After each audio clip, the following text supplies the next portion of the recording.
Welcome back to the True Crime Guys podcast. I'm Lauren. And I'm Michael. What's up, creepers? Ready for another one? They're ready for another freeloader. Yep. Yeah. Real quick, we talk about the Super Bowl at the end of the show just because we don't want to make it too much of a trend for those of you that aren't sports fans or football fans or whatever, of like talking for 10 minutes before every true crime episode about sports. So if you want to hear my thoughts and Michael's thoughts on the Super Bowl and stuff, stay tuned after the outro.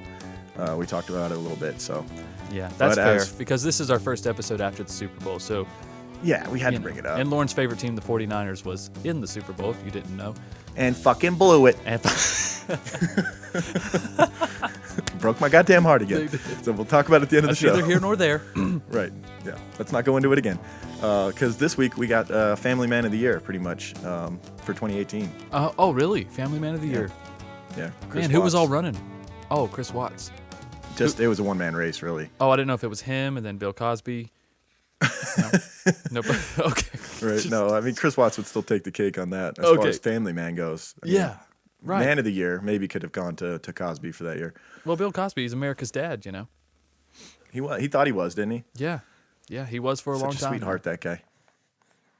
You know, fuck that guy. He was always like the guy that was preaching to other comedians on how to be a man and like don't curse and all that shit. And of course, he's the one that was roofing women and taking advantage of them. So yeah, those of you that think he's innocent, come see me. Come see me. We'll have a Cosby debate. We should do a Cosby ep, man. He's in our realm now. He crossed over. That would be a fun one. Yeah, it would be. That'd be very much like the yogi guru guy, Bikram. Oh yes. Yeah, we had a lot of fun with that episode. And it's a scumbag. Yeah. But this week we've got our own scumbag, man. This is one of the harder cases to study. I'm sure it was for you too, having kids. Absolutely. God, everything about a father, he broke every law about that. You know, I mean, you're supposed to protect your kids and all that, and we'll get into it. Let's play the intro. And this one is not for the faint of heart. If you have kids or if you're sensitive, I mean, I don't know why you're listening to a true crime podcast then, but some people, they're cool with most crime, but the kid stuff gets to them. So just a warning, this one has violence to children. So right, be you aware. might want to tap out now. That's right. Let's jump into it. Here we go. Describe your little girls to us, and So Celeste, she's just a ball of energy.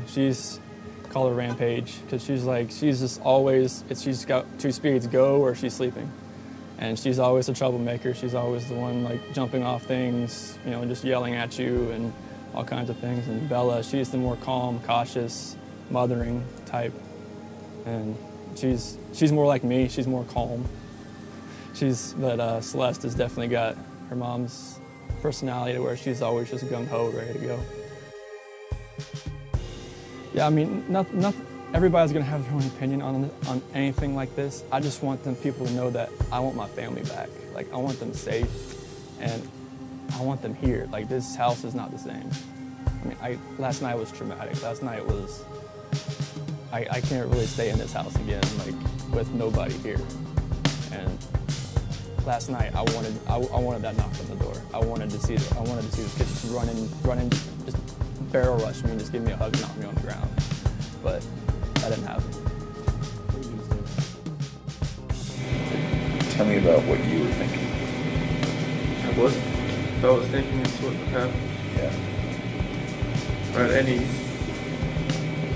partial hint of what I feel for those girls and what I feel for my wife, but none of this would have happened, so I wasn't thinking. Okay. Tell me what happened there. She said what happened to Cece. Or she asked if it was the same thing, the exact same thing that happened to me as Cece. Did she ask you that? Okay. So Bella's pretty smart. How did she sound when she asked you that, Chris? She had that soft voice she always had. And what exactly did she say? She said exactly the same thing that happened to me as Cece. And then I said, I don't even remember what I said. Okay. I don't know if I just said yes like a horrible person, or if I just put that blanket over her too and did the same thing. Same blanket, same way? Mm-hmm. Okay. She said, no, Daddy. And that's the last thing she said. All right, our case this week is Chris Watts. Some people call him the family annihilator.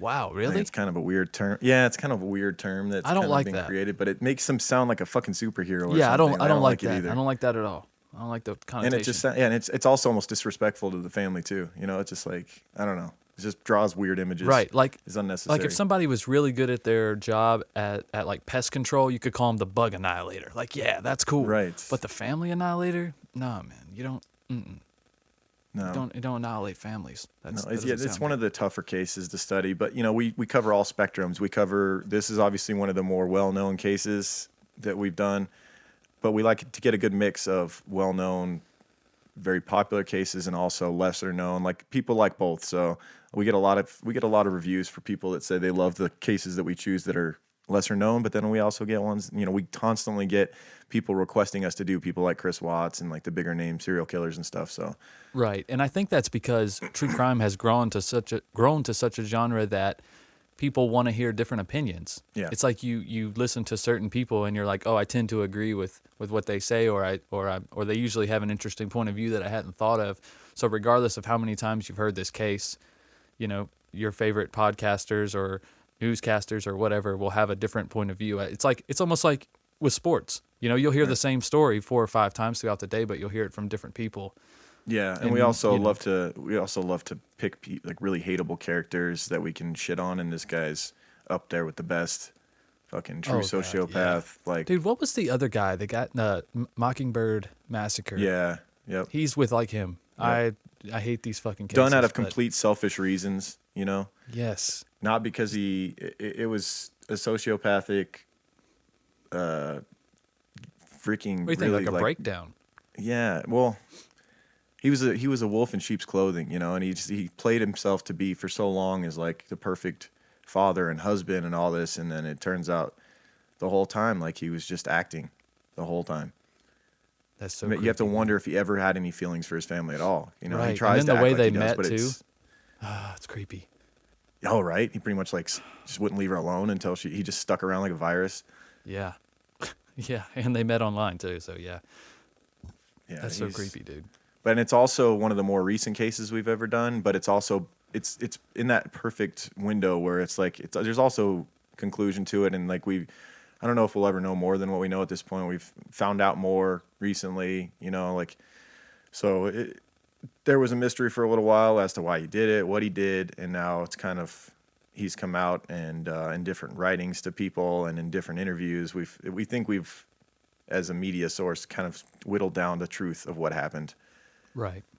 through think we're different pretty close. media outlets Yeah. and Dr. Phil and all that. Dr. Phil actually had a pretty good podcast series on him, a few episodes. I forget what it's called, but I like his take on the psychology of it. He was basically saying like Yeah. behind bars, he tried to do the whole born again Christian thing, and Dr. How'd Phil that just work ain't out? having it. He's just not having it. He's like, He's this not is having he broke it down as to like this is a narcissist who is this is his means of getting attention now from behind bars. He's trying to get people to forgive him and like, but it's That makes sense. he doesn't Dr. truly Phil, believe in Christ or anything like that. He's just literally doing calculations in his head. How can I get some people to still like me after this monstrous act that I've done? exactly. And the only way to do that is to win over some religious people, because there are religions. Well, most religions say that you can be forgiven for anything. Yeah. Except for blasphemy. So, I mean, that is the only circle he could ever enter again. But I just don't see how even those people could give someone like him another chance. It just Right. doesn't. Well, Dr. Phil even went into the mindset of the people that rally around him after becoming a born again Christian behind bars. That they even have some of the same tendencies to like they're like putting themselves on this pedestal like you other people aren't willing to forgive and accept, but we are, you know, like it's like, Yeah.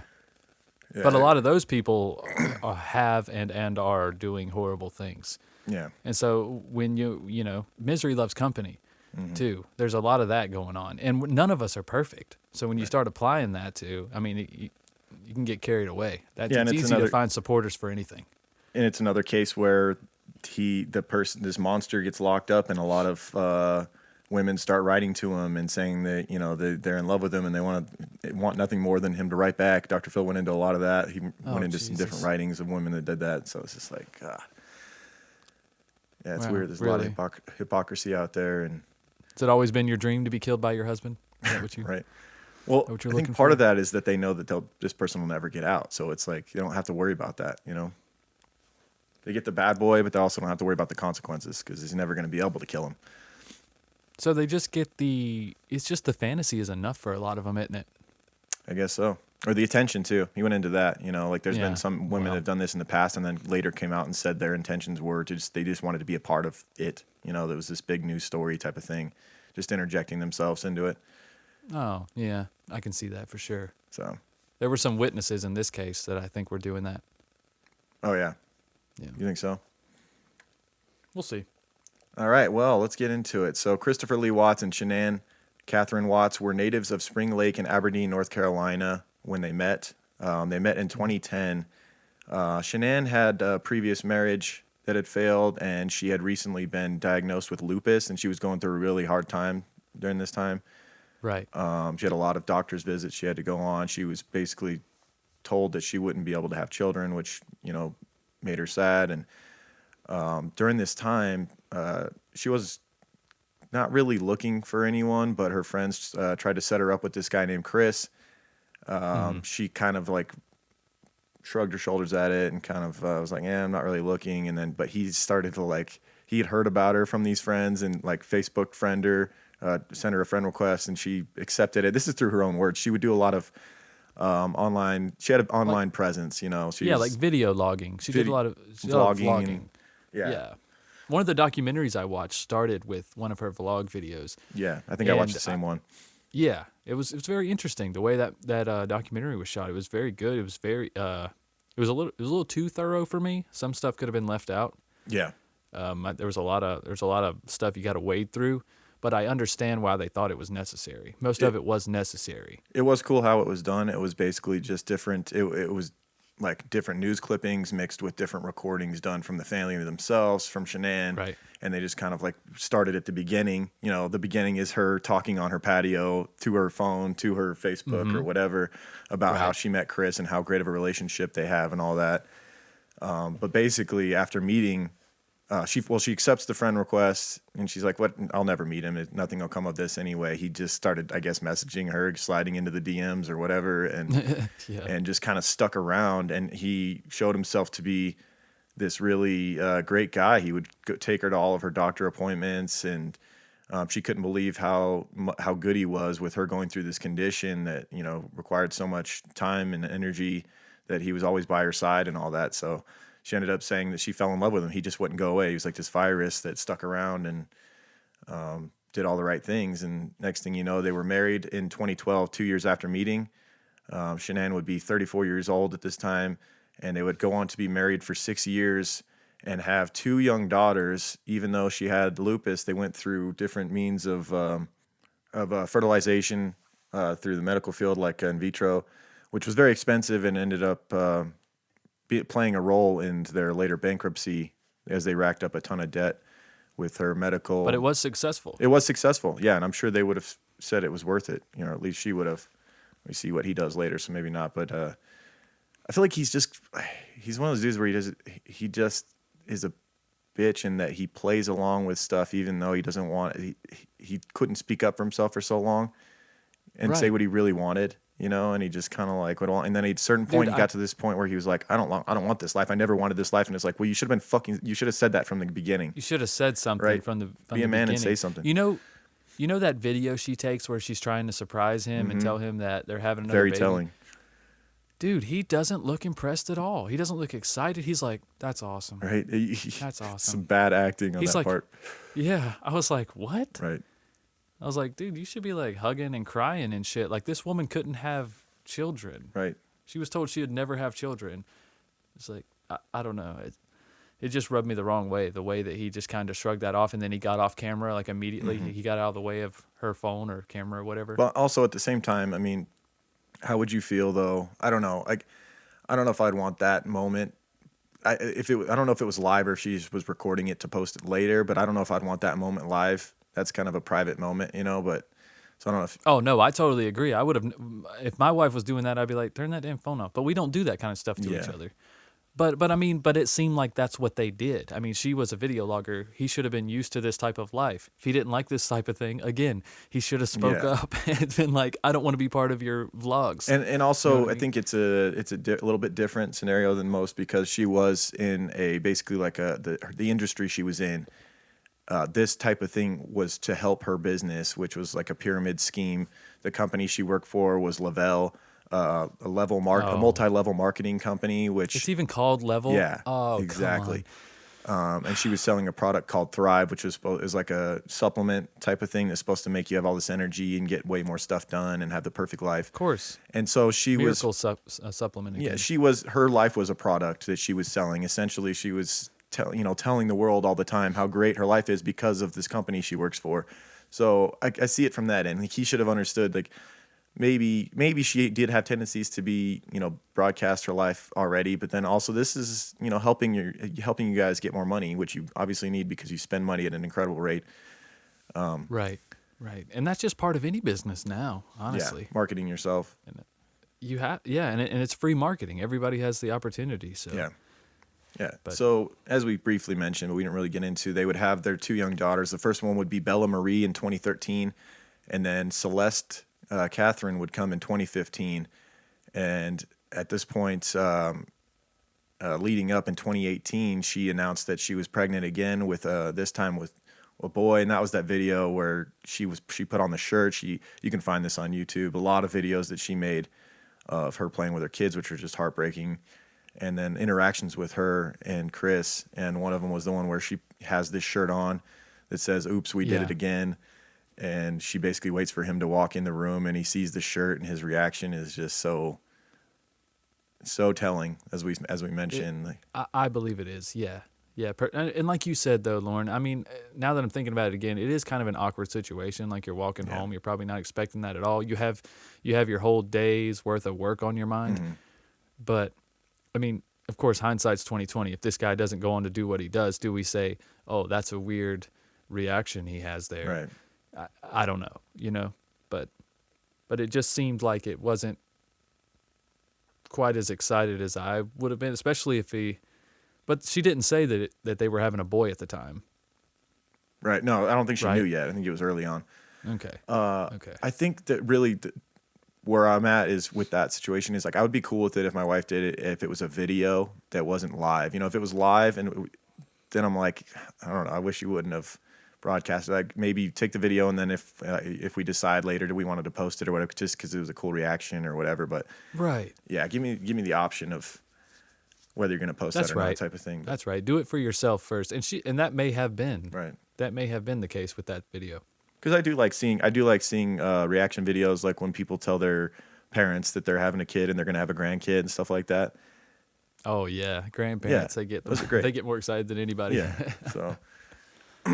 So the due date for their newest child, which was going to be a son, which they later decided to name, the name was going to be Nico Lee.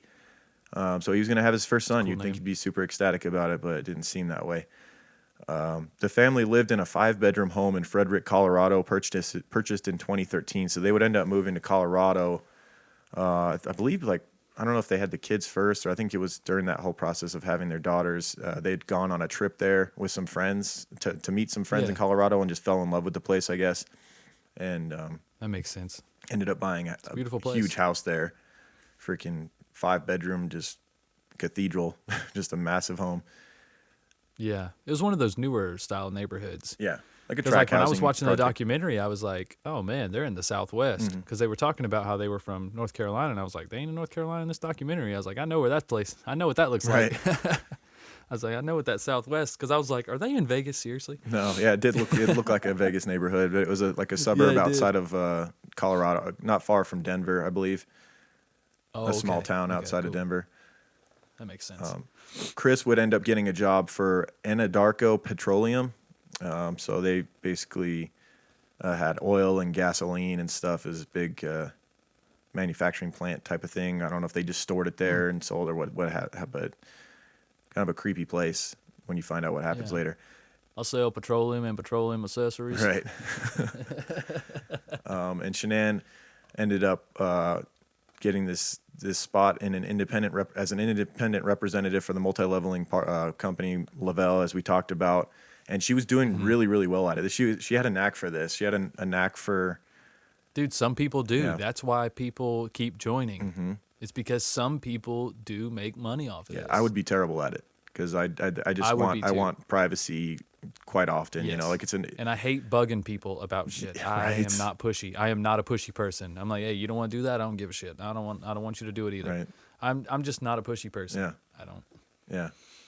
So, but she actually climbed quite fast, and she made it to like one of their higher levels as a representative, and was getting like free all-included trips to different places from Lavelle. And yeah, she was one of the few people that does really well in these type of marketing schemes. However, they still spent way beyond their means, and a lot of it, I'm sure, was due to the different medical bills. I don't know what kind of insurance they had, but I'm sure with all the lupus treatment she was going through, and then all of the fertilization stuff to have the kids they had, and then also if you look at their house, Also, a quick note, dude. I'm not an insurance specialist or anything, but I'm about 90% sure that in vitro stuff was not covered. Right? Yeah, that's because that's not considered a necessity. Exactly. You don't need that to live. Right. You don't have to have children. Yeah, and so all of that treatment was coming out of and pocket. it is I'm sure. very, very expensive. Oh, absolutely. And then also their lifestyle was very, very expensive. Part of what goes along with that perfect family image that she was trying to portray to, for Lavelle, she wanted to make it look like you can be me too if you join this marketing scheme, this pyramid scheme thing that she's a part of. And part of that meant you had to have a really nice house, and you had to have, a nice car, and so their house. Right. Well, you don't want to sell it driving a hoopty car and living in a trailer. You can have my life too, as I "Join drive in me." this beat up Pinto. No thanks. Yeah. So their house, and she had a massive walk-in closet. It was with, I don't know, a couple hundred pairs of shoes, and they had a lush lifestyle that ended up amassing more than $70,000 of debt for unpaid credit cards, medical bills, and student loans. They even were due to go to court before this incident with their HOA because they hadn't been paying their HOA dues either. So just kind of letting a lot of stuff slide, and they ended up filing bankruptcy in 2015. With the United States Bankruptcy Court in Denver. Shanann and Chris Watts reported their two savings accounts contained just $3.51 and $6 respectively. At the same time, their checking account contained a little more than $860. So with their lifestyle, Well, they're eating off the dollar menu. yeah, for sure. And just using the credit card for everything as long as they can before that gets cut off. Wow. I wonder what was going on. Was their business they just couldn't keep up, right? Yeah. Everything was still probably trucking the way it was. I feel like they were bringing in decent money. I think he was making like $65,000 for the petroleum company, and she was doing well with Lavelle. But I feel like they couldn't. The lifestyle, like the more money they made, the more they were going to spend. I just feel like they were in that trap. Well, and Colorado, man, living near Denver, that's a high cost of living right there, especially coming from the South. That's a freaking game changer. Yep. I mean, I don't know if they were doing the same type of work, but like you said, they were part of her job was selling her luxurious life. Yeah, so everything in their house was the highest end. There's just money everywhere. Shanann Watts' Facebook page painted a portrait of a happy married life, a woman dedicated to her husband and their two young children. She called her husband my rock and said he was the best dad us girls could ask for. And so it all seemed like the fairy tale, magical life that everyone wants. However, things were, the people that knew them best, like her friends, started to see things. They started to hear things from Shanann. She had some suspicions, and also they heard that they knew that they had this lush lifestyle, but at the same time they heard about the bankruptcy and the credit card debt and all that. Friends Nicholas and Amanda Thayer later said that Shanann had previously expressed concerns of infidelity to them. Quote, it came to her mind that possibly he could be cheating, and that was not unfounded. She, a lot of times you get these suspicions, and they're for a reason, because you can tell your significant other is acting a little bit off. They're trying to hide something, and That's he was right. not a good liar and not a good actor. So I can only imagine. No, he was terrible at it. I don't think he cheated for very long. I think all this kind of spiraled out of control right there at the end. Yeah, well, one thing that's kind of funny is I don't think he was cheating for very long either, because the one thing that made Shanann feel better than what she said to her friends was, I feel like he might be cheating, but at the same time he has no game. So I don't know. Like, Exactly. That's what I'm you saying. see how Like, awkward he is, you know? Like, Yeah, this is not a guy who could have lived a double life for any length of time. no. And maybe he knew No, it. all this exploded right at the end. He made a couple bad decisions, and it all just exploded in his face, and he couldn't hide it. Yeah. And so the affair he would end up having that she was suspicious about unfolded as Shanann and the girls spent several weeks away from Watts over the summer visiting Shanann's family back in North Carolina, a period during which Shanann continuously reached out to him in hopes of repairing their struggling marriage. So they were having troubles. You know, they had financial troubles, and also I think they were just kind of growing apart. Things can get tough when you have young children, and you have to work at it. And I don't think they were working at it very much because he was a narcissist, you know, and she Well, may have had thing some about- slight narcissistic tendencies as well, with, you know, constantly portraying everything, every minute of their life online. It's kind of hard to have intimate moments and have a real Yeah. solid relationship when it's constantly out there for everybody. Right. And when your kids are that young, especially for a narcissist, it's difficult to process that because there's no you time, there's no you activities, and then when there is, there's guilt. Yep. You know what I mean? So you feel like you have to hide everything that you're doing for yourself or do it in smaller amounts, and a lot of people can't make that sacrifice. Yeah. A lot of people are not ready to make that sacrifice, nor will they ever be ready, because I mean, if yourself is the only thing that's ever on your mind, having 2 or 3 young kids, it's going to Yeah. be tough, man. It's going to, as they start to get older and have their own lives and personalities, then you kind of get your identity back as a solo person. But for a while, you're so-and-so's dad Yep. or so-and-so's mom. And that's tough for people to fall into that role. Yeah, and you have to You know? you have to know your significant other and allow them to have some me time. You know, like Yes. my wife and I are in a pretty good When it's zone with that, possible, where yeah. I let her, you know, I'll take the kids and let her go out and have some time with her horses and play with them and whatnot, and she'll let me go down and work Yes. out in the basement. So I get that time in. She lets me go to jiu-jitsu a couple times a week, so I can still have my own identity. You know, It's so exactly. important. I was about to say, you got to have your own identity, man. It makes it's and it's a good example for your children. Yep. Yeah, to I not mean, if you're just be only- dad, to still have your own things going Yeah. on. Exactly. Show them how to live. Show them how to be an individual person. Don't just show them how to be a dad. Show them how to be a happy person. Yeah. All around. And it takes that kind of time management for sure. Yeah. A period during which Shanann continuously reached out to him in hopes of repairing their struggling marriage. Some documents revealed that later came out. In a text sent to her friend, Addie, Shanann wrote out the entire speech she planned to deliver on Monday after she had returned home and got some rest. So yeah, their relationship was coming to a point where it was like make or break. It was like she was still she still had hope, I think, and he had already decided what was going to happen, and we see it manifest itself.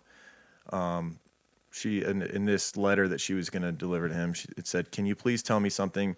Because just like you, I'm in my head. I try to fix things and make them better, and this is making me crazy. I know that you need time. I want to give you what you're asking for and respect your space. I need some time. This place that I'm in my head is not a good place." And also she said, "It is not healthy for me or Nico. I need you to help me help you. I need you to give me just a little bit of what I did or didn't do. So I'm going crazy in my head trying to figure it out. I know I can't fix this by myself, that we are going to have to work together." So it sounds like he had become smitten with this woman at work, to me, during this time, and that's where the tension in the relationship is that he's Right. not there mentally, physically anymore for her and the kids. He comes home and he's checked out. It sounds like he was going down to the basement and basically being asked to be left alone down there so he could communicate with this Yeah. new person. That's the worst thing to do. And sometimes it feels like the most satisfying thing to do in a relationship when you're upset with your significant other or you're not interested in them or for even a temporary amount of time. Most people won't admit it. But I think the most satisfying thing to do is to just make them want you. It's like you just pull out for a little while. You just you don't engage. You know what I mean? And you act like something's wrong. I think men and women are guilty of doing Yep. this. And this is what he's doing right here, but he's not doing that because he needs time and he's not getting it, or Right. because he's It's trying to make selfish, her feel narcissistic more reasons. right. He's found something right, new and right. exciting. His life, his family life has become think- boring to him. Right, he's just literally distracted right Yep. now. He's not even focusing on that, I don't think. He's trying. He's probably not even at home. Hardly. Really, he's trying to find a way out, is what it is. And Right. in the worst way possible. He could have manned up and done it the right way, stayed a father and had a civil divorce type of situation, but so it all leads to this one moment around 2 a.m. on August 13th, 2018. Shanann Watts' friend Nicole Atkinson dropped her off at their Frederick home in Colorado following a business trip they had taken together. So they were in Arizona on a business trip for Lavelle, and she got home later than she was supposed to. Chris supposedly was waiting for her. He said that the flight was supposed to come in at 11 or whatever, but it was running late, and she didn't end up getting home until 2 a.m. And it was 1:48 a.m. That the security camera on a neighbor's home captured Shanann returning from the business trip. This neighbor next door plays a big role in this whole investigation because he's one of those dudes that had a ton of cameras, was really into surveillance, and one of his cameras Perfect. caught the Watts' driveway and any movement that would go up and down the street. Like his cameras caught everything. Right. And so he knew the movings and the comings and goings of his neighbors. He was one of those guys that really you love to have around if you're not up to anything, if you're not in. Yeah, I was about to say, yeah, as long as you ain't got nothing to Right. hide. And Chris, he hates this type of guy, but everybody else is happy he's around. So yeah, his cameras capture the driveway and Shanann's friend dropping her off at 1:48 a.m. And her friend basically had told her Shanann had a rough day that day on the business trip. She was dealing with, morning sickness and not feeling well, going through the stuff with pregnancy. And also she was stressed out about, what was going on with her relationship with Chris. Absolutely. It felt as though they were going to have a big talk when they got back or when she returned. And so, she was having a hard time eating that day and all that. And her friend was worried about her, and she knew that she had an OBGYN appointment in the morning as well. And her friend told her, hey, if you want me to come pick you up again tomorrow, I'll take you to your appointment. So just let me know. And so, her friend was invested and was expecting to hear from her in the morning. However, when her friend, Nicole, tried to get in touch with her just a few hours later, she couldn't get a hold of her.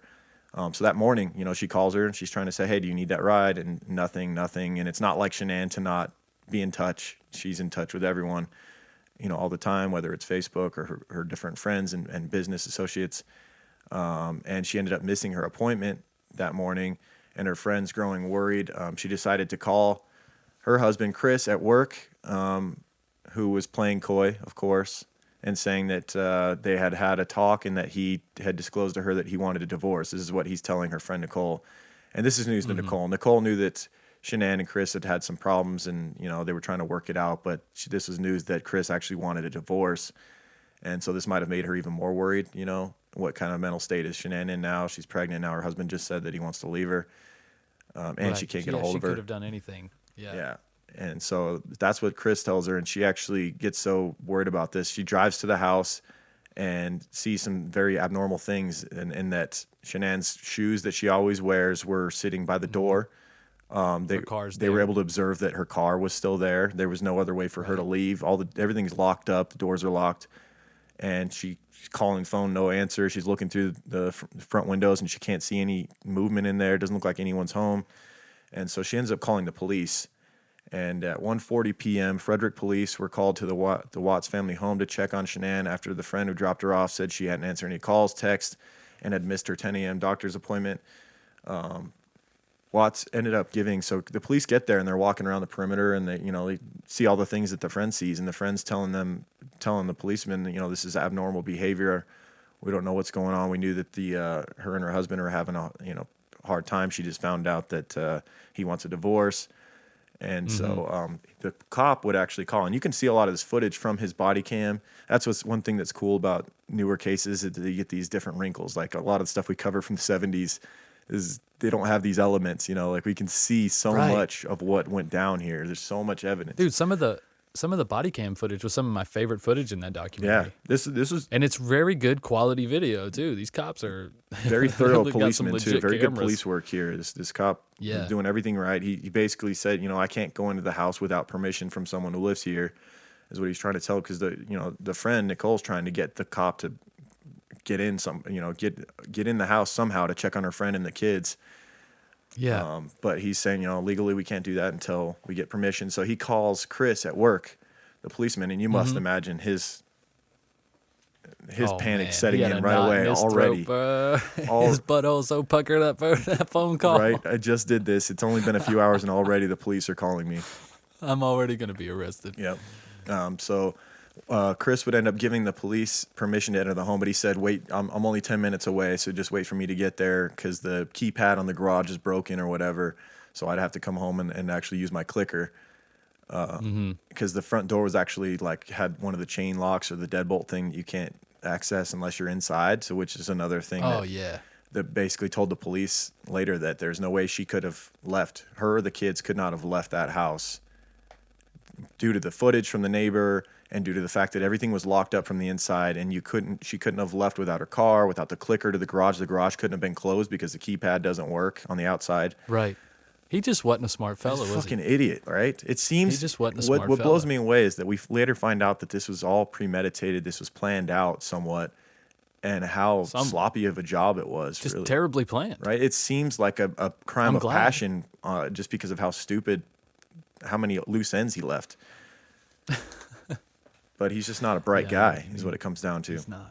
Yeah. So the police would end up getting access to the home after Chris shows up in his work truck and tries to put on the whole act. You can watch how abnormal his behavior is from the police body cam. And he pulls up, he jumps out of his truck, runs around to the passenger side and runs up to the driveway and opens the garage. But he's not making eye contact with anyone.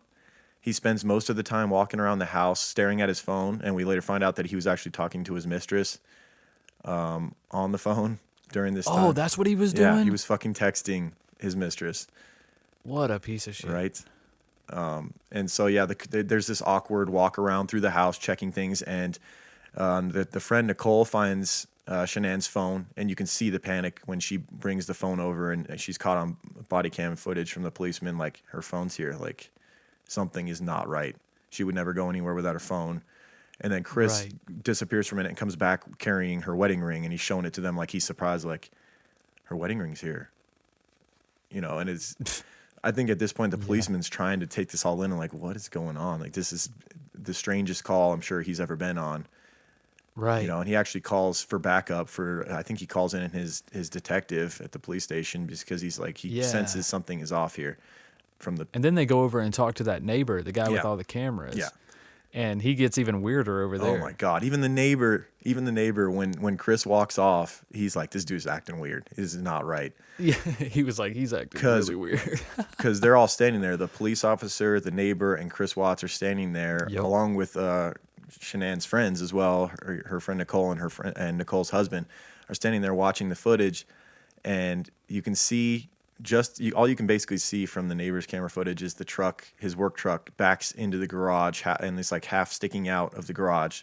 So the bed of it is in the garage pretty much, and you can kind of see the cab, and you can see him loading like a lunchbox, and you can see him loading some stuff up, and he makes a lot of trips back and forth. a lot of trips, at and it least takes 3 or him 4, right? 50 minutes, I believe it took him to load up that morning, which usually, like, the neighbor is very in tune with the movings and comings and goings, as we talked about, of everyone in the neighborhood, especially his direct neighbor, Chris and Shanann Watts. And he said he'd never seen him one time back his truck into the driveway like that to load up for work. He would usually have it parked in the street, and the reason for this, Chris had even told people, is that he didn't want to get oil on his driveway. This work truck leaked oil, and they had a beautiful home. It was meticulously maintained, and he wanted to get oil spots on the driveway. So it was very out of the norm. He'd never done this before, where he'd loaded up stuff in the morning. And so that was a little odd, and then his behavior is even more odd because he's standing there glancing at the footage every now and then when he's not staring at his phone. And when he catches when he sees the footage that the neighbor has and notices that his angle is not going to be able to capture what he had actually done, and that he was in the clear as far as that was concerned. The footage wasn't going to be the smoking gun. You can see his reaction, and it's so chilling. Like, he literally looks and then he like turns around, turns his back to everyone, and takes this giant sigh of relief and puts his hands behind his head and like this giant exhale, and it's so obvious to everyone in the room, like he just gave himself away. Yeah, it's like, why do that now? What? It was such a Doesn't help at natural all. reaction. I don't think he even thought about how other people were viewing him. That's one thing about a narcissist and a sociopath is they have a very hard time reading the room. They think that's one thing Dr. Phil Yeah. talked about. He was just saying like they think that they can convince everyone quite easily. All they have to do is tell them this is what happened, and people will just buy it. Like they think that they're likable in a sense, but They really they have do. no They idea of he how really everyone did is have looking that. at them, how they're viewed. They have no social awareness. That's a great point, because he definitely has that. He definitely has that illusion Right. where yeah, they have I think it's the point that they have no empathy whatsoever, so they don't even know what it looks like through someone else's eyes. They can't even pretend to be in that situation. You know, other people looking at me, what could they be thinking other than positive things? Yeah. You know, I mean, just think about the people that you see on the street and the knee-jerk judgments you make of them. You know, everyone's doing that, but to a narcissist, that stuff is I don't think it really comes into the realm of consideration. Yeah, there's a guy at work who I would categorize as a bit of a narcissist. He will be standing. I'm sure you remember him. I'm not going to say his name, but we could be standing around like in the parking lot sometimes before we leave for work, and like me and some coworkers and stuff, and he'll just walk in. Like we'll be in the mid conversation. Oh. He'll just walk in Yep. and just start like laughing and start talking about something totally unrelated. And we're all literally sitting there rolling our eyes at each other, and he has no idea. Like, I really think it's like He has no idea. He has no idea how how much of an asshole he's coming across as, you know. No. And No, he will not he listen really to you. has no He will grasp. sit there and like you'll try to get a word in to like make a conversation. He won't let you talk. He's just talking. You're right. You're right. I know exactly who you're talking about, and people told me about him, and then my first conversation with him still caught me by surprise. I'm like, whoa, you really aren't here right now, are you? Like, we're really not having a conversation. You're just talking, and there's people standing around. Yep. That's what's going on. It's bad enough one-on-one, but when you do that to like a whole group of dudes that were mid conversation about something, it's pretty mind blowing. It is. It's socially mind blowing. It is. So yeah, some other things that were very odd when they really thought about it when they were walking around the house is the fact that the bed sheets from the master bedroom were missing. It was just a mattress. That is, to me, is like Dude, a that's huge always a red red flag, flag. right? Yeah. I noticed that when they were going through the room in the documentary. So creepy. I was like, whoa, why is that mattress exposed? When you go bro? back knowing the result of how things went down, that body cam footage seems so much more just disturbing. Like at the time, certain things seem benign, like no sheets, but now that you know, like no sheets on the bed is just odd. Like how often do you leave your bed just sitting there as a mattress? Like you have sheets that maybe need to be cleaned, and then you have clean sheets that you put on in the meantime while the other ones are being cleaned. It's like your shirt gets dirty and you just walk around with no shirt. Like you put on Even another if you fucking don't. shirt. Okay, let's say you got one set of sheets. You're still going to put them back on there that night before you go to bed. You're not going to just sleep on the mattress. I mean, I know people have, but what I'm saying is if you have the choice, you're going to throw the sheets back on there. So the chances of them finding that one little window of time Yeah. when she just happens to be washing the supposed one set of sheets, it's just not likely. Yeah. Especially in a house like that, having the vehicles that they had, the decorations that they had.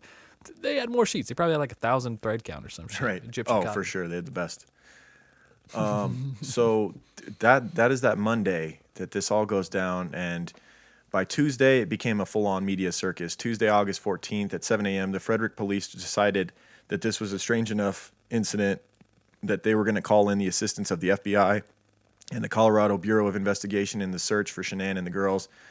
The CBI issued a missing endangered alert for the three that day, and the media caught on to this story, and they started showing up at the house, the Watts residence, and interviewing Chris, who actually agreed to do these interviews, and it didn't help his case at all. It just made him, I don't know, he tried to play the role of the loving husband who just wants his family back, but he was no good at it. You can just tell there's no real emotion there. There's no tears. There's just, I don't know. To me, it's another damning thing on his part, where it's just like, dude, you're not any good at this. You should have just stayed in the dark and said you're too distraught to make any statements at this time. You're busy looking for your family as opposed to doing these interviews. And Right.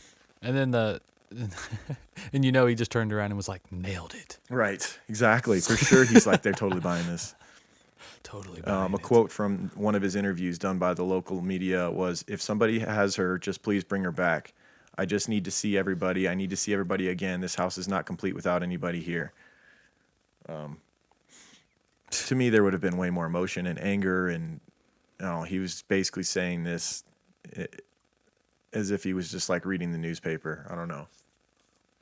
Yeah, it doesn't seem right. And like you said, if your family goes missing the next day, I'm not getting on the news the next day. I'm trying to find them. Yeah. Well, Like, I don't know. doing whatever I can do. I could see Maybe doing at the like police station, working with people. I could see doing a quick 30-second interview with the media, be like, hey, I'm going to make one statement and plead for anyone in the anyone in the community to please call if they see or hear anything. And it would definitely be emotional. It wouldn't be the way he did it. Right, It was a classic example of a person You who's do wanna get guilty the word trying to out. over-explain everything. He was doing that when the police showed up the initial day on Monday and we're doing the walk around. He was over-explaining everything, and that's what guilty people do. Like they just keep talking and talking, and usually they dig themselves a hole if they're not good at it, Yeah, and plus cops they're listening for you to slip up at any moment, and especially detectives. Yeah. They're listening to these alibis, and you're, like you said, you're eventually going to put your foot in your mouth. Yep. Which I think he did quite often. Yeah, and so by Tuesday, I think by the end of the day, the police, and after bringing in the FBI and observing Chris's behavior, and also taking into account like the fact that there's no other option. I mean, they really looked at this house and it was locked down from the inside. The only way a person, Shanann and those kids could have left was out the garage, and the only time the garage was open was when Chris left for work that morning when he was loading up for 50 minutes. Once that garage was closed, it never opened again. The neighbors' cameras never caught that garage opening again, and every lock makes was it locked in a sense that they couldn't have been locked from the outside like that. That's right. The only way in or out That's was what from I'm the garage. saying. He was not bright, thank God. Right. And so the police turn their attention to him, and on Wednesday, investigators start to consider they knew he went to work on that Sunday/Monday morning, and so they start to consider his work location as a possible dump site for what they now consider to be a potential homicide. And so at 4:15 p.m. on Wednesday, police investigators start a drone search of the oil and gas site where they believe the bodies of Shanann and Bella and Celeste could be potentially located. And during this search, they find a bed sheet matching the pattern of several pillowcases and a top sheet recovered from a kitchen trash can. Oh, that's another thing.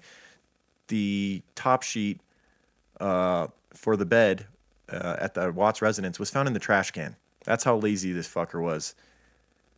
Wow. And so they Nice. find this matching pattern sheet at his job site. Police also spot a fresh movement of dirt consistent with a clandestine grave near the oil tanks. That evening, they are then grilling him back at the police station. They've brought him in for questioning. He's no longer staying at his home at this point. He's staying with some friends that were actually nice enough to believe him and take him in, which they later regretted because they were allowing him to sleep bet. like feet from their child. They had a daughter, I believe, and they were letting this fucker sleep in that house just because they bought his act. And he really didn't have Wow. anyone in his corner at this time, so they felt like they were kind of doing a solid. Of course, they went on to regret that. But how would they know, though? You know what I mean? They've probably known him for Yeah, I know. years. I mean, you can't really blame them for that. Yeah, to me though, like I don't know, maybe they were just gullible and they wanted to believe the best in everybody. I'm always skeptical of everyone though, so I would have been like, hey, just looking at the facts, like, dude, your behavior and also the fact that they just disappear. Their stuff's all in the house, and like I don't know, he wouldn't be sleeping in my house. So maybe the most I would do is maybe give him some money to rent a hotel or something. He's staying in my fucking house with my kid. I see what you're saying. Yeah. Well, yeah, but you're a true crime podcaster. So Yeah, that's true. You've heard these cases once or twice. That's true. I know human nature too well. So Wednesday evening, after 2 days of investigating, police discover that Chris Watts was engaged in an affair with a coworker. According to arrest documents, in an interview with police, he was given a polygraph test in which he failed. After being faced with the failed polygraph results, now you can hear all of this interrogation. I love the It's video great. of him taking the polygraph test. The lady, she's like, "Wow, yeah, you failed. You failed so bad. I had to turn down the signal on my computer." Dude, She's like, "It was peaking." there was so many You failed so badly. so many subtle there were so many subtle ways that it was just ingenious the way that they trapped him. They brought in, they figured his character out right away, the type of person Oh, he yeah. was, how much of a narcissist he was, and they placated to that. They brought in this female detective, and they basically told her to be bubbly. She also decided, like, I'm gonna play to this guy's ego. She came in Right. and she started basically allowing him to flirt with her. Like, she would giggle when he would just, be his stupid self. Yeah. Just put him at ease. And some of the Comfort him. some Make of the him feel little like he's jabs winning. though that she said were so brilliant. Where she was like, leading up to the polygraphs. So they decided, and he agreed that he would take a polygraph. And she was like, so it would be really stupid for someone who had done this to do this polygraph test, because we're gonna know you lied. So like we just don't, just right there alone, the fact that you're here and you're willing to do this says, it says something, because you would just be really, really stupid to do this if you were dumb. guilty. I mean, I'm just sitting there what would anyone guilty be thinking? I mean, this test is so sensitive. right. Now, I don't think she was bullshitting. That test really was like, they don't do polygraphs like they used to do. It's no little pressure thing on Yeah. your finger and a needle scratching paper. They got you hooked up from your toes to your brain. Yeah, it's like all electronic. It's reading all these like if pulses you- and if you move your ass when you lie, they're gonna pick up on that shit. yeah. And I really think the narcissist that he was, he thought he could beat it. He really did. Oh, no doubt, no doubt. He went in there confident. Yep. I think he thought he was gonna beat it. Yeah. Yeah, he thought he was gonna beat it. And so after failing the polygraph test, they really started grilling him like, hey, we all know now the truth. We know you lied. You might as well just come clean about this. And then at this point, he begins to break. And at a certain point, he says that he wants to talk to his father. And I think he decided, he was going to come clean to his dad. And I think it says something too about maybe the way he was raised. What do you mean? We've talked about it before, but like you have to hold your children accountable. I don't know what kind of accountability his parents had, but the fact that his father, like, he wanted to see his dad to confess that he killed his family, to me says that, like, maybe he had no real kind of repercussions growing up, that maybe he was babied and spoiled, and that fed into this narcissist of what he became. I don't know. Or maybe I would not. I wouldn't want to see my fucking dad if I killed my kids. Would you? Would you want to tell your dad that? Because Hell I would no. be afraid of what the fuck my dad. He would not be. He wouldn't react the way this guy did. Hell no. That's what I'm saying. That's to me. It's like the fact that his dad was so understanding or whatever was like. Oh, I That's see the what last you're- person I would yeah. want to see as my dad. I wouldn't want to look my dad in the face and tell him that I killed my kids, like your Oh my God. grandchildren that you love so much. Like, he'd probably fucking Yeah. He'd probably I'd kill be me. like, He'd don't probably let him like in they'd here. have He's to gonna rip him kill off me. of me. Don't let him in here. Yeah, exactly. And if I was in that father situation, I would be so fucking mad. That's I what I'm couldn't saying. even look at him. That's what I'm I saying. would strangle. I'd strangle my own damn son. And just. Yep. I mean, I don't know. I don't know, because they're your own kids. Maybe when you're in that situation, it's different. People say, parents tell their kids all the time, "I'll love you no matter what," and I do feel that way. But that doesn't mean I won't beat your ass Right. for something so terrible like that. But Now, that being said, he Or didn't worse. tell the truth to his dad. He spun a web to try and make him He did, yeah. in a narcissistic way to make Shanann look like the bad person. Even in death, he was still trying to belittle her. And he basically broke down in tears and told his dad that he had told Shanann that he wanted a divorce. And in a rage, she went upstairs and he heard some commotion. And when he went up there, she had basically strangled their daughters, and they were blue and they had died by the time he got up there. And in a act of revenge for his children, he then killed her. That's what he tells his father. And to the police, it doesn't. They're just happy that he confessed to killing Shanann, because now they have him for murder, and they know Right. his ass killed those kids, and they'll prove it eventually. But they're just happy that he is confessed to that, because now they have him and he's not going anywhere. that's right. That's a victory regardless. Yep. They know they'll get the proof that he killed his kids, because they knew damn well Shanann. It's so rare that a mother kills their kids, and especially like you see, they know the kind of mother, and everyone speaks to what kind of how much she loved her kids, and it's so apparent. And then you see this guy's Listen, dude, character. Anybody that would put forth that kind of money and that go through all those treatments and all that headache and then have so many small children together, she loved being a mother. She had to have. Yep. You know what I mean? She had to. This guy's just the worst. She I cherished mean, that family. think about what he's the doing. worst. What he's doing here, like he's making himself out to be a hero in a sense, and he's making him also making it's playing to his ego in the sense it's like that's how great I am. That when I told my wife that I was going to leave her, the thought of me leaving her was so tough to take that she killed our kids over it. Like to me, it was I almost didn't like he think about wanted this that. story to get out so that more women would want him or something like. In his own, I feel like in his sick ass head, that's what he was thinking. I really do. Even like That's exactly what I he even was watched thinking. the interviews from the day after that Tuesday, the media, when the media was interviewing him, and I feel like honestly, it sounds crazy, but like you watch him, there's one where he's standing on the porch just outside his front door, and it looks like he's like pushing his fucking biceps out. Like I really think he was trying to like look sexy for the fucking camera. That's how sick this fuck was. Oh my God. I swear to God, like watch it and you really like, pay attention. He's doing that thing where he's got his hands tucked under his arms and he's like pushing his fucking biceps out. And a part Oh, of what, the old bicep push. yeah, what created this whole, what kind of honestly what sparked this whole thing, him finding this coworker and stuff was Shanann's company, Lavelle. He got on this supplement thing and they cleaned up their diet and he had lost a bunch of weight and he got all this confidence. And then this coworker shows him some attention, and that's when he's just like, "Fuck my family, I want a new life with this woman," and all this stuff. And they're having this crazy love affair, and we'll get into more of the affair that he was having, and this other character, who may have played some bit of a role in this. She gets off scot-free pretty much, but at the same time, like there's some stuff that does not look good on her end. Yeah, I agree. I agree. So yeah, he confesses to his father to killing Shanann, but only after she had killed their daughters, and out of a rage for him saying that he wanted a divorce. He claimed that he strangled her and then transported the 3 bodies to a remote oil storage site where he worked. The police were on the right path as far as looking around his workplace for their bodies, and they were actually there. And they send over a map and ask him to circle on the map of his work site where the bodies were placed. And Well, you know what? Not a very smart move on his part. Again, was we have on camera when he was loading up the bodies and when he left, correct?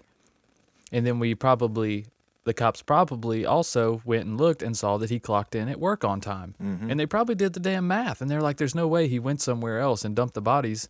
And that dumbass took the freaking body. He's like, man, this is a win-win. Yep. Killed my family and I'm on to work on time. Yeah, and he even had some. Even when the police talked to his boss, there was some abnormalities as to his behavior leading up to this. He had confessed to his boss that he was going through a struggle with his wife, and the day that Monday, he had already talked to his boss like that prior weekend and said, "Hey, I'm going to be coming into the job site early. You're going to see on my GPS thing that I'll be there a few hours early. I just need some time to." To get away from the family for a bit because I'm going through a hard time. So he'd already kind of accounted for strange behavior on his part at his work. And of course his boss, told the police about that. And so, I mean, they knew, the police knew, but they just needed him to tell them where the bodies were and to confess so they could lock this fucker up forever. Right. So 11:30 p.m. that night, after confessing to killing his wife, he was arrested on suspicion of 3 first-degree murder charges and 3 charges of tampering with a deceased human body, because they obviously couldn't prove he killed his daughters quite yet. Thursday afternoon, the authorities located the bodies of the Watts family on the property of his former employee, because he's now been fired, obviously, Anadarko Petroleum. Right. And, man, just the disposal was just so, it was bad enough killing your family, and then just to disrespect their bodies, too, the way he did. They found Shanann in a shallow grave face down, and they found his daughters in 2 separate oil tanks that were side by side with it. And what's really just blew my mind is the access hole that he put his daughters' bodies in was 8 inches in diameter, which like they actually after the autopsy, the police determined, or the pathologist determined that the widest part of their body was 10 inches. So he basically had to like force their body through this little opening. Oh my God. And they were basically dumped into some oil and water mixture that was in these tanks. And they were left there for several days before finally being found after he told them where to look. What a piece of shit. Right. It's disgusting. This dude's, he's got some mental problems. Oh my God. Yeah. And I didn't know about that little little tidbit there. Well, what we found out later is it makes everything even worse, man. It's just so heartbreaking because he actually had to basically kill his daughters twice. We find out later in some writings that the first time he attempted to do it was no good. So he ends up killing his wife at home and takes his daughters on a drive to his work because they had come to from the first time he basically smothered them with the pillows and come in and basically discovered him killing their mom. I'm like shaking even saying this, but like basically he took them, they were alive when he went to work, and he strangled them or smothered them in the back of his work truck at work as they were asking him questions like, what did you do to mommy? And then the one sister had to watch her sister be smothered, and knowing that she was next. The whole thing is just like as dark as you could possibly get, even for true crime. Yeah, I hate that we even have to say that. I know. I It's really brutal. do, man. Yeah, that's a tough thing to talk about. Yeah, it's brutal, bro. So we'll power through the rest of it. On August 21st, he was charged with 5 counts of first-degree murder, including one additional account for per child, cited as death of a child who had not yet attained 12 years of age, and the defendant was in a position of trust. Yeah, no doubt. Yeah, your father. And there's some stuff out there that'll just break your heart too. Like there's footage of his daughters like singing about how great their dad is. That's the kind of shit I'm just like, you broke that trust of like you're one of 2 people in the world that they should always be able to rely on, you know? Yeah. The mother and father. Yeah. Like you're their hero. For a lot You're of women, fucking their hero, father and look is what you did. For a lot of women, their father may be the only man they could ever count on. Yeah. You know, 100%. And then you got people like this piece of shit. Yeah. That Friday, August the 17th, at 8:30 p.m., hundreds of people came to the Watts home in Frederick to pay tribute to Shanann Watts and her daughters. And we can't forget the unborn child, Nico, too, who was also another. I mean, this was. That's right. I mean, he was like 4 months. Yeah. Almost 4 months Yeah. at this time. I mean, that's almost midterm. In an interview with Dr. Phil, Watts' lawyer claimed that he confessed to killing Shanann after an argument regarding divorce. During the murder, Bella walked in. Watts then told his daughter that her mother was sick. He loaded the bodies into the back of his work truck, and his daughters without car seats in the back. Later, he smothered both children, one after the other, with a blanket in the back seat of his truck. He then later confessed. So the story kept kind of morphing, but I think this one tells the truth the most. Was in a letter that he wrote to Sherilyn Cadle, who ended up publishing a book later called Letters from Christopher. She wrote to him in prison, one of many women that wrote to him, but she was an older woman who was I think she was a reporter and just wanted the real story. And for whatever reason, her and Chris kind of made a connection, and they became pen pals while he was in prison. Right. And Well, I'm sure she played to his ego Yeah. to get him to tell her I think so, everything. too. I mean, I would. You have to, I mean, right? if you're a reporter. You have to. Yeah. you have to almost make him feel okay about what he did in order to get the real story. Right. So she ends up getting what we now believe to be the real story, that he attempted to smother his daughters first. However, after doing so and proceeding to Shanann, his daughters awoke from unconsciousness and discovered him with Shanann wrapped in a sheet, at which point he told them she was sick. So yeah, the whole story was that he basically, we went over it. He had ended up killing his daughters twice. It's just as despicable as it gets. He ended up pleading guilty to the murders on November 6th. The death penalty was not put forward by the district attorney on the request of Shanann's family, who did not wish any further deaths, which is, I think, quite noble on their part, I guess. Basically, Shanann's mom said that he already made the decision to end her life, and she didn't want to be put in this position where she had to decide whether to end another person's life too. And maybe she probably thought that he should sit around and think about what he did, because that's what I was going to say. Hopefully he has some shred of humanity. If he has any at all, like it would only take us, like you said, a shred, because how could that not eat at you, knowing what you did to your children? Those little girls, man, it has to. You got to have something. I mean, this dude's a fucking psycho, but there's got to be something eating at him in that jail cell night after night when he's sitting by himself, because you can't be around people. They would kill him so fast. Oh no, he was actually moved to Wisconsin from Colorado prison for his own protection, quote unquote. And it costed the state of Colorado thousands of dollars to relocate him. And I'm sure that pissed off taxpayers in that state even more. Should just throw him in damn San Quentin, man. Right. Well, no, San Quentin, he'll just sit there like Randy Kraft forever. Nah, somebody will kill him. Well, if he was on death row, he'd be fine. I mean, that's where all the Randy Kraft's still sitting there after fucking 40 years later after killing 63 people. But I know Randy Kraft killed 63 people, but this guy killed Yeah, he killed his daughters. His daughters, 3 and 4-year-old two daughters. young girls, and his wife, and I mean, he killed a pregnant woman and 2 daughters, regardless of, and then they're related to him. Yeah. Holy shit! Yeah. Like, I just can't get over it, man. It's easy to get jaded to this type of stuff, and a lot of times I feel like I am. Mm-hmm. A lot of cases I'll read through, and I'm like, dude, why didn't you blink at that? Like, holy shit, that's some horrible shit. Right. But when I hear cases like this, I can't get used to it. I just can't understand Me it. neither. It's hard to digest it. Yeah, there was times where I got emotional, like watching the footage of like Shanann playing with her daughters, and especially the one that got me was fucking his daughter singing the song about how great her daddy was. That fucking part, like I teared up. I was like, this is absolutely brutal. And it made me want to just fucking do some really bad things to that guy. He deserves it. Yeah. So he would end up receiving basically 3 consecutive and 2 concurrent life sentences without the possibility of parole, and he received an additional 48 years for the unlawful termination of his wife's pregnancy and 36 years for 3 charges of tampering with a deceased body. So, I mean, as we can tell, he's never going to get out. He's going to be in prison till the day he dies. And on December 3rd, 2018, he was moved to an out-of-state location due to security concerns. On December 5th, 2018, he arrived at the Dodge Correctional Institution, a maximum security prison in Waupun, Wisconsin, to continue serving his life sentences.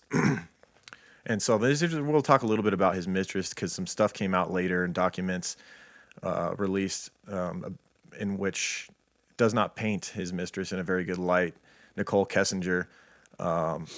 In documents later released by the Weld County, Colorado District Attorney's Office reveal Ms. Kessinger's internet activity. It shows that on July 24th, she searched Google for the phrase, quote, "Man, I'm having an affair with, says he will leave his wife." So she knew he was supposedly her story when they questioned her when all this was going down, when the family was missing and whatnot, and when even after he'd been convicted, she told police that she would never be with a guy like that if she knew what he was going to do, and that he told her that his marriage was over, that they were basically just living together, but the separation was in full effect, that he was like living downstairs and they'd been separated for a while and yada yada. But I was just laughing at the phrase that she Googled. I wonder if that was like one of those times where Google accidentally picks up what you're saying and then it searches it. You know, what if she was like on the phone? She's like, "The man I'm having an affair with says he will leave his wife, Karen." Right. You know, and then Google's like, "Doo-doo, we can help you with that." Yeah. I don't know. Some of the stuff. I don't know. Yeah, she does not make herself look good with her search history here. No, not at all. She was also searching Google for wedding dresses and topics relating to, quote, marrying your mistress just days before he murdered his family. She worked with Watts, and as we know, and she had also Googled how much money author Amber Frey made in her book deal and her net worth. Now, if you don't know, Amber Frey was the mistress of a man who murdered his wife and unborn child. She wrote a book about it in 2004 and is still on shelves now, selling for $12 on Amazon. That right there does not make her look good, because whether she egged him on to do this or was complicit in it, it sounds as though she was trying to benefit from it ultimately, either before or after. Yeah, I can't think of any. I'm sitting here trying to rack my brain as to why she would Google that. Right. Yeah. She allegedly also searched, quote, "Did people hate Amber Frey?" So she was worried about how she would be viewed. She also Googled how much money Amber Frey made in her book deal and her net worth. She was the mistress of a man, as we mentioned, who had murdered his family. She spoke about the case for the first time in an interview with the Denver Post on November 15th, where she claimed the triple murderer was a liar. She said she was tricked into believing Watts was a loving father, finalizing a divorce, and she had no idea his wife was 15 weeks pregnant. Quote, "He lied about everything," said Ms. Kessinger. The document stating that on the night before the murders, Ms. Kessinger also spent 45 minutes Googling, quote, "how to prepare for anal sex" and the anal sex guide. This was soon after she began looking at videos of threesomes on a pornographic website. That's kind of like, to me, I don't even know what that says about anything. Okay. That's not fair. I know, Like right? this doesn't pertain to the case. No. This didn't need to be said. No, we don't need to know. This is just you know, her what type personal of sex life. she likes. It's kind of Right. Who irrelevant. cares? How is this? There was also a woman who came out later and was questioned by police after she reached out to them and said that she had had an interaction with Chris Watts after they met on Tinder.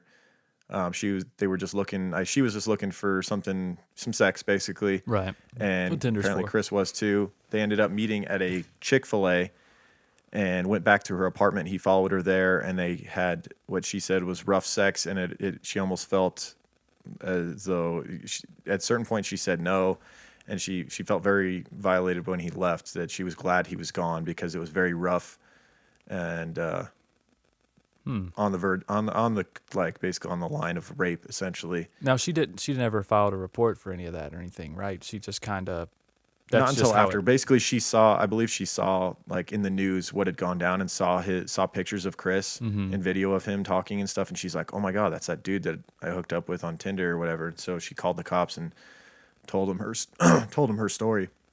Okay. And there was also some stuff out there about another man came forward and said that on several occasions he had oral sex. They had exchanged oral sex with each other, him and Chris Watts. Yeah. That they would meet up and they would perform oral sex on each other, and then Chris would basically hastily leave as soon as it was over, like he was ashamed that he had bisexual tendencies or something. So I just had to mention that. Hey, that's the guy in the documentary, right? That came forth early on. Was it? Is that the I guy don't know. that he was that he met on Tinder? I don't know who you're referring to in the documentary. He was like early on in the documentary. The cops brought him in as one of the earliest witnesses, right? He had like longer hair on top, kind of like typical haircut right now. It's like short on the sides and very long on top and kind of like flopped over, and he was wearing glasses. Mm-hmm. I mean, he came off to me as a gay man. I mean, he carried himself like a gay man, but the cops were like writing him off like it was no big deal. That may have been him. That's Yeah, because I don't know why else they would be interviewing him. Right. The cops were like, okay, this is all interesting information, but how does it help our case? You know, they were kind of like, what are you doing here? They kind of. It just further said more about his character, that he was screwing around on several facets. It wasn't just Nicole Kessinger.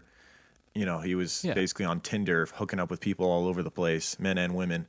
Right. And again, completely I think disrespecting his marriage with his wife, and it just says something, about him as a character. Right. And again, I think this is not something that had been going on for a long period of time. I think all this just kind of compiled right there at the end. Yeah. Don't you? I mean, I just don't think he would have been able to hide it very long. And he was easily manipulated, apparently, by this Miss Kessinger. He was manipulated by her to take a huge step. He has said since while in prison for this that if he had never met Nicole, that he never would have murdered his family. But honestly, I think well, she may be the reason, but it could have been any relatively good-looking woman that would have showed him attention would have became his Nicole. You know what I mean? Like exactly. It's not like she was a one of a kind. Like there's only I have to kill my family because there's no other person like this in the world. It's just a cute chick that gave him some attention, and that's all it took. That's for him. exactly what I was getting at. Yep. A pathetic human being. Yep. So that about does it, man. I'm done talking about this. Yeah. Fuck this guy. Piece of shit. All right. I want to get into some sponsors, some advertisements. Oh my Gaia. Oh my Gaia. Oh my Gaia is an innovative, all-natural deodorant, fragrance, and beard oil company specializing in paraben and aluminum-free products. Their innovative line of deodorants inhibit the growth of odor-causing bacteria while maintaining effectiveness. At Oh My Gaia, they use only all-natural, paraben, and aluminum-free organic ingredients. I'm rocking some Egyptian musk lately, man. I haven't worn it in a while, and now since I put it on, it's like a whole new fresh scent again. You know how you get used to one? Yep. And then you kind of don't smell it anymore? I mean, I guess other people still get to enjoy it, but... Yeah, you know what? I broke out the lumberjack this week. Did you? Nice. Dude. How you feeling with it? Feeling Classic. I feel like my old self again. That's right. That's how I feel with Egyptian musk. I'm like, this is my first love. This is the first Oh My Gaia that I really... I was like, oh my God, give me some more of that Egyptian musk. You know? But there's tons of scents, guys. There's vanilla, cherry almond, sandalwood, lavender, lemongrass, coconut, dreamsicle, leather, lumberjack, honeysuckle, fireside. And guys, we have our very own scent called True Crime Pine, made just for us. by Oh My Gaia. And It's got our because logo on it. it's got our logo on it. I mean, you can't miss it. And because you're True Crime Guys listeners, you guys can get 15% off your order if you use the word creeper, CREEPER, at shop_ohmygaia on Instagram or ohmygaia.com. And that's OHMYGAIA.com. Do it, guys. The truth is, if you haven't been Oh My Guy and you haven't been doing deodorant right, man, you got to experience it. Just try it. I agree. It's light. It's natural. You don't got aluminum in your pits, and it's affordable too, and it lasts a long time. Fantastic. It's fantastic. Fantastic. All right. We got some shout outs. Oh shit. I want to thank everybody who has been going and writing and reviewing the show. Thank you so much. You guys are definitely due for a shout out. Let's see what we got. They've been rolling in, man. What do we got? What do we got? I know we've been getting some new ones lately, which has been pretty. I mean, we've been getting a lot more lately. Probably because we're putting out episodes more consistently. Yeah, that helps. That helps, Let's see what we got. So today's the 9th, so last week would have been the 2nd, so anything after that, let's see. Oh, yeah, we got quite a few. Probably after like the 1st. Okay, let's see. Fearless Reviewer, yes. 5 stars. Yay, where's this been? Thank you. Shaf Ozetto in Great Britain, over across the pond. Oh. Thanks, mate. Thanks. Great content. Love you guys. I don't know why I was Australian there. Sorry. Yeah, I don't know. Much as apps. My favorite podcast, 5 stars. Thank you. Jordan Butterworth. That's an awesome name. Top show, guys. Keep up the good work. Australia, down under, mate. Hell yes. yeah. Jordan Butterworth. What's up, mate? We got D-Ram from the U.S. Fan from El Paso, Texas. 5 stars. You guys are hilarious. Love it. Thank you. Fire emojis. Nice. Chapco 282023 from the U.S. Favorite podcast, 5 stars. Thank you. D-Rock 35 from the U.S. Great pod, 5 stars. Thank you. Fo-Fi did tick yo gift Nailed it. in the U.S. Totally. Yeah. Said bomb.com, 5 stars. Thank you. Logger Dan from the U.S. Of course, Logger Dan's in the U.S., man. That's the most American name I've ever heard. Right. Said 5 stars. Great show. Thank you. Turbo Gen 2 from the U.S. One of the best true crime podcasts. 5 stars. Thank you. Petite to Beat. 5 stars. Best true crime podcast. Well read. Thank you. Broken 69 from Great Britain. The Great Britain. Oh, the Great Britain. Said really great crime podcast. Thank you. And ISO 23896 from the US. Excellent podcast. Thank you. 5 stars. Thank you. Thank you guys so We much. appreciate Great way it. to help the show, guys. Great way to help the show. Yep. Another great way is to become a patron. $2 a month. Get you all kinds of premium content over at patreon.com/truecrimeguys. I just sent out gold stickers to you, $5 creepers, Patreon people. Ooh, So those should goodies be are coming out to you this week. Hell yeah. Nice. Yep. Well, thank you guys. Yeah. Patreon.com/truecrimeguys. That's where it all goes down. Like we've said in the last few episodes, not going to be a whole lot of those freeloader reps coming out for a little while. Right. So You got to pay to play, baby. I just released a Higher Thoughts episode that was like 45 minutes. Dude, are you not entertained? How are you not entertained, right? I did a little interlude and gave you guys an update on, what's going on with me in my life and working on the podcast and things like that. And then I attached a cover of an Eagles song that I did. And there's also about a 40-minute conversation with my good friend Rex. And what I was going to do... Was he walking on his hands during it? Unfortunately, no. But we do talk about handstands, of course. Nice. And but we were both having a very good time, and I was going to go through it later and cut it out, and cut out stuff because I was like, surely we had some bullshit, but no, it's pretty decent conversation. I'm pretty happy with it, so I ended up just leaving the whole thing in there. Nice. Because patrons, they get to hear it all. Yep. That's what it is. Beautiful. All right. Anything else? All right, guys. Follow us on social media, guys. Instagram, True Crime Guys. At True Crime Guys on everything. Twitter, True Crime Guys. Facebook, hey, guess what? If you search True Crime Guys, you'll find us. And the closed group, probably, which has like 1,000 members now.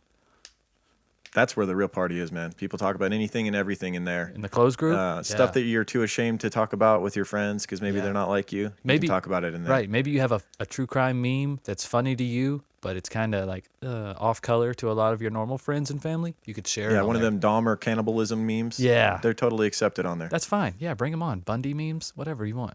It's totally cool. But if you do any Chris Watts memes, we're going to kick your ass out of there. Get that motherfucker off this page. Am I right? Yeah. I'm just kidding. They're all horrible people. They're all horrible. I'm kidding. I'm kidding. All right. Anything else, Lauren? We good? That's about it, man. We'll see you guys next week. Keep creeping. Yep. Keep creeping, guys. True crime guys, in the desert we like a mirage. It's okay if you clicked on us cause you thought we was True Crime Garage. Now we ain't mad at you, sit down, let us talk at you. I'm talking to the creeper army, we out here making murder, get murder, get murder. True crime guys, in the desert we like a mirage. It's okay if you clicked on us cause you thought we was True Crime Garage. Now we ain't mad at you, sit down, let us talk at you. I'm talking to the creeper army, we out here making murder charming. What's up, people? How's everybody doing? I'm doing pretty good, man. Even though I know the Super Bowl didn't go your way. What's that? But what's the Super Bowl? yeah, who cares, dude? What about the XFL, right? Am I right? Dude, I don't even know what the NFL is anymore. XFL is where it's at, bro. The XFL is where it's at. There's only 8 teams, so if I pick a team, I have such a better chance of actually winning it all. Right. I'm rooting for, I guess, DC. I caught some highlights of You know their what? game. Their It was, uniforms are DC the- versus Seattle. They have the cleanest uniforms. I do like that red on red. Their logo is pretty cool. Yeah. I like Are they the closest one to me? I don't even know all the teams. I'm who's trying the to think. closest I don't one? know if there is anything closer to you. DC might Probably be the one. not. I know Alabama, the- they tried to have a, what was the AFL league? Alabama tried to have a AFL league. Seattle has the Dragons, which is just horrible. Like it's Yeah. corny, and then also the uniform is just too over the top. It's just too much. I know, but what are you supposed to do when you start a team in 2020? I mean, Yeah, I don't know. You know I what I'm still feel like saying? there's plenty of stuff out there. there's no tradition. But I do think they try too hard with those logos. Yeah, that's why I liked the DC ones because they're clean. You know, it's just red on Yeah. red with a stripe, and then like the logo is very simple. Right. So That's sometimes the you kind of overdo stuff it. that lasts. Right. Right. Unlike the probably not the XFL in XFL. general. We had the same idea. Yeah, the XFL is not going to last. Let's not kid ourselves. Yeah, I turned We it just- on, and I was kind of every time I'd look at the TV, I was kind of half watching it. Every time I look at the TV, the one thing was stuck out as compared to the NFL, and that's the level of quarterback play. Is there's just Oh, not yeah. that many guys that are capable of doing that job in the world. You know, there's like maybe 30 of them because there's always a couple teams in the NFL that quarterback can't even do it. You know, but Right. when we go to lower levels, like every time I looked at the TV, it was an interception or a fumble from the quarterback. I'm just like, yeah, they just can't do it. Yeah, or an incompletion, just Yeah, a terribly it's thrown ugly. pass. That's the worst kind of football. When you're watching incompletion after incompletion, I'm like, just turn this fucking game off. Like when Cam Newton was playing for you guys earlier in the year with his bad shoulder, it was just every Yeah, ball was in just- the dirt or the stands. Yeah, exactly. It's just tough to watch, man. Especially when it's your team. But it's just not fun football to watch. Period. It's like somebody catch the damn ball. So congrats to the Chiefs. Yeah, congrats to the Chiefs and the old chosen one, Pat Mahomes. I'm sure he's going to have a few more. Yeah. What do you think? I don't know. I'm just reflecting. It's just bad. It's bad? 10 minutes, bro. I mean, there was 7 minutes left, and we had a 10-point lead. I just can't get That's a over it. long time. 10 points is I not know. We much. talked about it before. I said I'd rather have a fucking lead, or I'd rather be down late in the Yes. game in today's NFL. And sure enough, look what happened. Dude, today's NFL is all about them last few minutes. We've seen amazing things happen. Yeah. Come back from 20-point deficits. So I was like, 10 points. I was like, man, this game is not even close to over. This is the kind of Super Bowl you want to watch, though. I've learned from now on, I'm probably, if next time the Niners make it, whether it's next year or 10 years from now, I'm watching it like probably alone or with just like my wife and kids, and I'm not doing the whole party thing because it was just, not that I lost my temper really at any point. I kept it together, but it was just, Okay. it was tough going through the emotions of like seeing that lead, like picturing them winning it, and then the lead just boom, it's gone, and then I did definitely, it was like I didn't want people sitting there watching me go through that. It was kind of rough. Yeah. I know what you mean. And then they're not making it any better because No. they obviously don't have as much invested No, as they a have fan nothing as you invested. Right. In fact, most of them kind of wanted to see them lose because, I was getting confident throughout the year, and they just, people like rooting against you, even your friends sometimes. Yes, they do. They like knocking people off the pedestal. Nobody likes a winner. Right. Nobody likes a winner, but I like to win. Yeah. So, Yeah. you know what I mean? Yeah. Winning is fun. I don't play to lose. That's why I tell my kids, like, hey, look, if you're gonna try to beat me in wrestling, you're gonna have to bring your A game. I'm gonna slam your ass on this coffee table. I don't like to lose. I'm the same way, right? I mean, obviously you take it easy on kids, but you got to definitely show them you're better, Yeah, you know what I'm saying. Because there's gonna come a day that he's gonna be able to get me. I'm gonna be old. There's gonna come a day, so I'm gonna live it up until That's then, when you play dirty, though. You start getting dirty, as you. Oh yeah. You get smarter as you get older. Yeah, don't fuck with older guys because they'll trip you or something as you run into the basket after you fucking cross them over. They'll throw some dirty elbows inside. That's right. Little elbow to the nose. Right. Yeah, they get dirty, boy. Yeah. I think we should probably just add this to the end of the show.